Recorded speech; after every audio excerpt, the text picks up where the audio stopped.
Thank you all for joining. I'm going to start this presentation with a little story, case study. It's actually a true story with some of the names changed, but it's called What About Mary? A Beginning, an End, or a Beginning. The full article that I wrote and published about this presentation you can actually find on our website under the blog section where that arrow is on the screen if you're interested in reading the article that was published on this topic. And it was actually presented at a PMI Global Congress. Let's talk about Mary a little bit. Mary is a hardworking, dedicated senior project manager at a large company. Robert, a young rising executive, has single-handedly architected the acquisition of a major competitor. Executive management blesses Robert's deal, empower him to make it happen, but are determined to hold him accountable. The key factor in the acquisition is the integration of the two companies and their computer systems. The goal is to make it as seamless as possible to reduce the impact to the target company's customers. Robert works behind the scenes to get Mary to manage the system integration and conversion aspects of his acquisition. Robert knows his reputation is on the line, his bonuses and career is at stake on this one. He's pulled off some great deals in the past, but nothing of this size or magnitude. 2 months into the 6-month integration project, Robert is dismayed to hear rumors of his project was losing momentum. He had no idea what had gone wrong. With the funding achieved, the acquisition complete, the charter completed, the PMO engaged, Bob was left thinking this project has to be successful. He had received no indication from Mary, a seasoned project manager, that anything was going poorly. But of course, they've never had any real discussions. After debriefing some team members, Bob got a picture of an overextended, burnt out, frustrated, and ineffective project manager. Seeking to learn from this, Bob meets with key team members who describe Mary as a control freak, micromanaging, and very political. He's even more dismayed of how she had a reputation of success. A close friend and colleague who had been around for a while said to Robert, Mary is good at controlling the details of the project within her grasp, but not controlling the details in other people's grasp. Bob remedies the situation, walking out of Bob's office in tears and finding out she has been replaced by a project manager from the target company. Mary asks herself, how did this happen?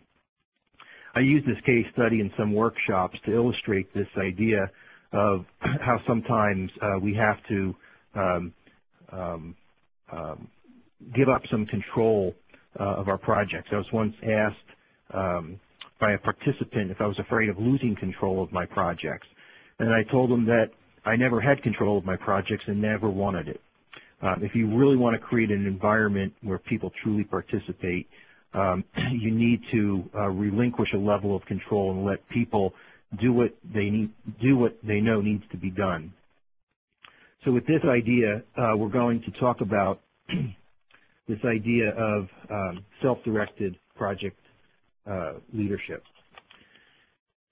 One of the things, before I get too far into it, I'd like to just sort of take a quick look at some of the trends and themes that we're starting to hear in our industry. And if you go to several conferences or hear people speak, you hear them speak about this project management revival.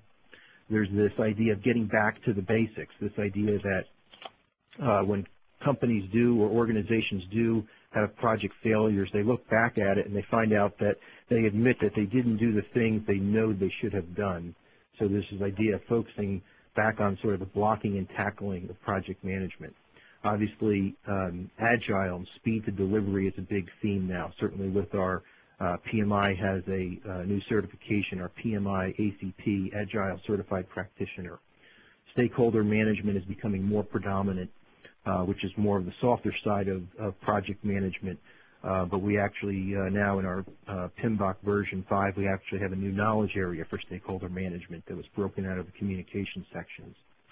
And another key theme that we're starting to see is this idea of building skills that executive needs, or when we talk about, you hear a lot of talk about closing this talent gap, this talent gap around being able to drive home successful projects and have all the skills, whether it's the leadership skills, the soft skills, the communication skills, the hard technical skills, this combination of skills to lead a group of people to successful delivery of strategic initiatives.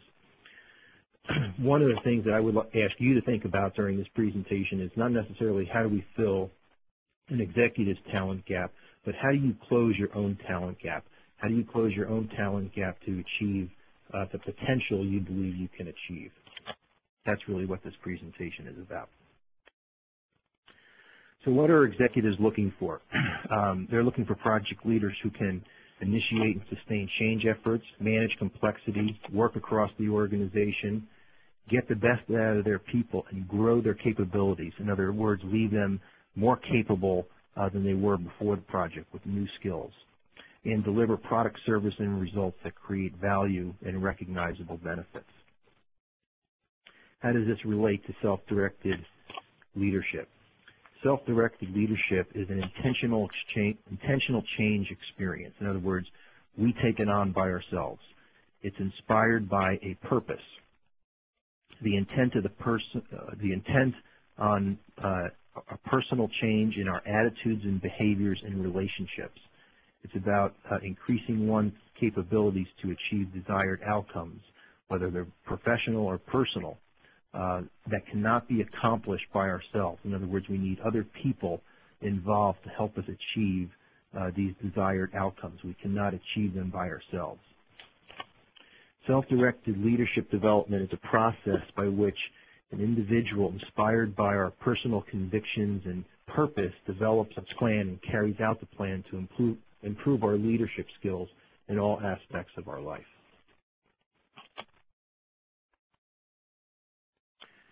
In my book, The Strategic Project Leader, I lay out a four-step process.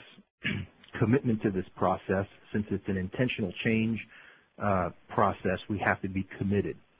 The next step is our assessment and acquisition of leadership behaviors. The third step is practicing our leadership repertoire. And fourth is serving our community. These are described in the second part of my book over the course of 4 chapters. We'll touch on each one of those briefly and then end with an exercise that hopefully can give you a feel to get yourself started on this process. This is always one of my favorite slides, this idea of attitudes, and attitudes matter. Attitudes are complex mental orientations involving beliefs, feelings, and values. This idea, though, is that attitudes drive our behaviors. If we continue to walk into our organizations, into our project teams with attitudes that might be, well, I work with a bunch of incompetent people, thus I'll never be successful, or we can't get it done on time, or this will just be another project fiasco. Those attitudes will affect our behaviors. So self-directed leadership development is about confronting some of these attitudes to drive out different types of behaviors.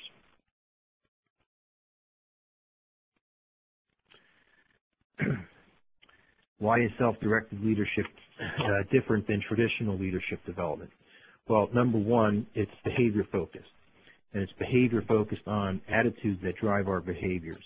It also involves confronting our own internal ideas, preconceptions, and thinking patterns, as well as some of our own fears about our ability to lead other people.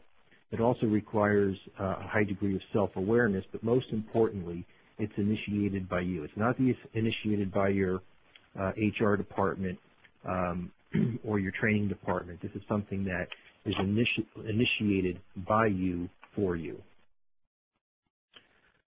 Let's talk a little bit about the brain and how it plays into this. We're going to talk briefly about 2 parts of the brain, the cortex of the brain, which is the largest part